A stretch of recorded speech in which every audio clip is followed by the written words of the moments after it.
Assalamualaikum warahmatullahi wabarakatuh. Kalau ndak pakai mic kayaknya kedengaran ji. Mana itu mic yang anu? Hah? Oh, nah, iya. Bismillah. Gini.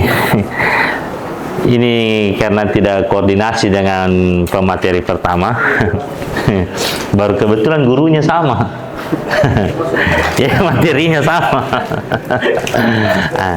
Ya, cuman makanya saya bilang nanti mungkin kita masuk langsung ke prakteknya saja. Saya pikirnya tadi ini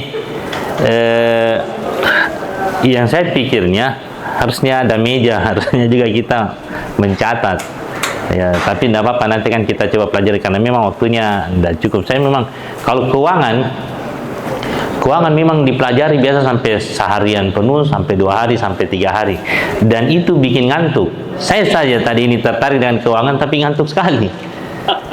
Kalau tidak kuat alasan tak kenapa kita mau belajar, kalau tidak kuat alasan tak kenapa kita tahu, kenapa kita harus penting itu belajar keuangan, pasti kita juga akan ngantuk. Tapi luar biasa tadi materinya Pak Erik, tidak ada yang mengantuk. Berarti memang penting.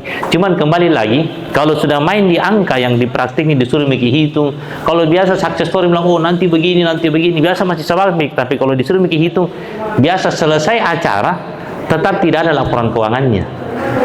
Makanya biasanya kalau yang saya tahu dari guru-guru saya, financial mastery itu dimulai dari kasih kuat dulu alasannya kenapa kita harus belajar. Bahkan sebenarnya ya kita harus tahu tuh tujuannya kita bisnis ini nih untuk apa. Tujuannya ini kita bisnis bukan cari kerja saja, tapi cari uang. Uang yang kita cari ini juga bukan untuk sekedar hidup saja, harus banyak, harus sejahtera, ya kan? Karena kalau bisnis tidak bikin kita sejahtera, pasti lama-lama hilang semangatnya, malas juga kita urusin. Lamanya diurusi begini terus, lama-lama baru hujan gerimis, jam dulu buka kira hujannya bilang. Karena tidak kuat alasannya. Bahkan kalau mau kita lebih kuat lagi alasannya, kita mundur lagi ke belakang.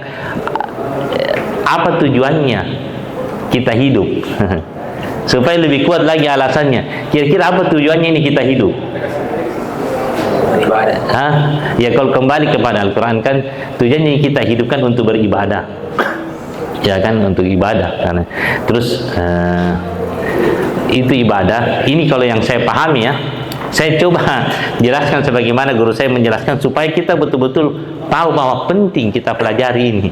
Nah, itu ini ibadah. Kenapa itu ini ibadah? Karena setelah kita semua yang hidup itu pasti mati.